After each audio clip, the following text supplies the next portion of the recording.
May I come in, sir? Yes, come in, please. Have your seat. Yeah, मुझे किसी दीजिए। বাবা কাকা মাইনাকে সিঁড়ির তামনে কিনলে হয়েছেন সিঁড়ি খালি তো আপনি নিমিতে বুঝেন না और अरे ने कांसोवा दे मो कांसोवा तू काका करे करे रे आई जे तू एडे हुआ लेखा करबेला आइছি তুই এডে हुआ लेखा করবেলা আইছ আন্ডা বললাম ক্লাসমেট তুই আর বাইয়া না বলাবি ঠিক আছে না আফু এক্সকিউজ মি আঙ্কেল, আমাদের কিছু নিয়ম শৃঙ্খলার কারণে আপনাকে একটু কষ্ট করে এই সিটটা বসতে হবে, কারণ এই পাশটা হচ্ছে মেয়েদের জন্য আর এই পাশটা হচ্ছে ছেলেদের জন্য। তো কাইন্ডলি আপনি দয়া করে এই পাশে বসে আমাদেরকে সহায়তা করবেন। যদিও নে বয়সে আর বহুত বছরের ছোট হইবেন অন আইছে তো আমার ইয়ানে ইউজ করবেলা আইছে আমি জিয়ান কোন তো মানে চিনতে পারবে ঠিক আছে আই লগে দিছে বইয়ে বাবা মুরব্বী এটা ইলস না তো এটা আইস আইস अरे किल्ले बात कर लो তোরে জিজ্ঞা মই আই গিয়ে কম না কম তোরে কি জিজ্ঞা মনে কি স্যার কি কিনা কি হে কথাটা গোবর অধিকার একমাত্র হেরা আছে তুই কিল্লে বাত कर लो excuse me, everyone silent please. আপনি তো ক্লাসের মাঝখানে আসছেন, একটু কাইন্ডলি যদি এখানে আসতেন তাহলে আপনার সাথে আমি একটু সবাইকে পরিচয় করিয়ে দিই।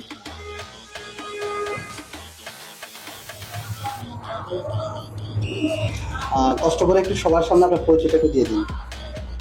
আসসালামু আলাইকুম আমার নাম মোহাম্মদ সেলিম আমি দীর্ঘ 50 বছরের উপরে করাচি শহরে আছিলাম এরপরে করাচি আমি সুযোগ সুবিধা করতে পারিনি যার কারণে পরবর্তীতে মিডল ইস্ট মানে সৌদি আরবে আর কি আমার সম্বন্ধে একটা থাকে সম্বন্ধে টাকা দিছি হাতে মারে দিল 3 লাখ টাকা ঠিক আছে, উনি ওনার পরিচয় দিয়েছেন। আসলে মুরব্বী মানুষ তো একটু হয়তো ভুলভাল উল্টাপাল্টা বলতেই পারে, তো আপনারা কিছু মাইন্ড করবেন না।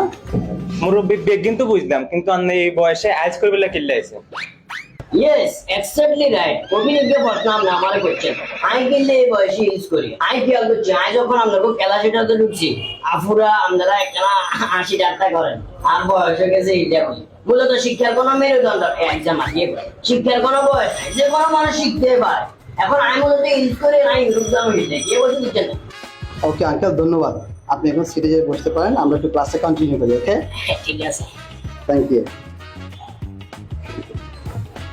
সো ডিয়ার স্টুডেন্টস, আমরা যে জায়গাটা ছিলাম, FUTURE ফিউচার। স্যার স্যার আর একটা বিষয় জানবার আছে জি, অফকোর্স, বলুন।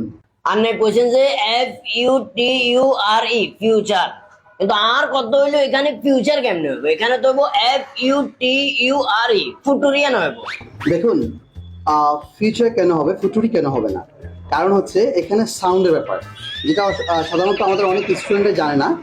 এখানে হচ্ছে ফা সাউন্ড, ই সাউন্ড, উ সাউন্ড, তিনটে সাউন্ড আছে। তাহলে ফা ই উ ফিউ, আর হচ্ছে চা সাউন্ড, আ সাউন্ড, রা সাউন্ড, চার, তাহলে ফিউচার। ওকে, তাহলে এটা ফুটুরি হবে না, ফিউচার হবে। আচ্ছা আচ্ছা বুঝছি স্যার ধন্যবাদ আপনার বুঝানির স্টাইল খুব সুন্দর লাগে বাদ দিয়ে দেখান আর মাথাতে এটাই ধরে না ওকে, সো ডিয়ার স্টুডেন্টস, আপনারা জানেন ইংরেজি শেখার জন্য সবচেয়ে কিছু সহজ মাধ্যম আছে, তার মধ্যে একটা অন্যতম মাধ্যম হচ্ছে যেটা করা, সেটা হলো যে আপনাদেরকে একজন আরেকজনের সাথে ইংরেজিতে কথা বলতে হবে, স্পিকিং কন্টিনিউ করতে হবে। পাশাপাশি হচ্ছে আপনাদেরকে অনেক বেশি পরিমাণে ইংলিশ ড্রামা, ইংলিশ মুভি এগুলো দেখতে হবে, ঠিক আছে? সো এই বিষয়গুলো আপনারা যদি কন্টিনিউ করেন রেগুলারলি, তাহলে আশা করছি ইনশাল্লাহ আপনারা ইংরেজিতে অনেক বেশি ফ্লুয়েন্সি ডেভেলপ করতে পারবেন এবং ইংরেজি আপনাদের জন্য খুব সহজ হয়ে যাবে ইনশাল্লাহ। স্যার আর আরেকটা প্রশ্ন আছে জি বলুন। স্যার ধরেন আমি জুতার বাড়ি দিব এটার ইংরেজি কি হইব স্যার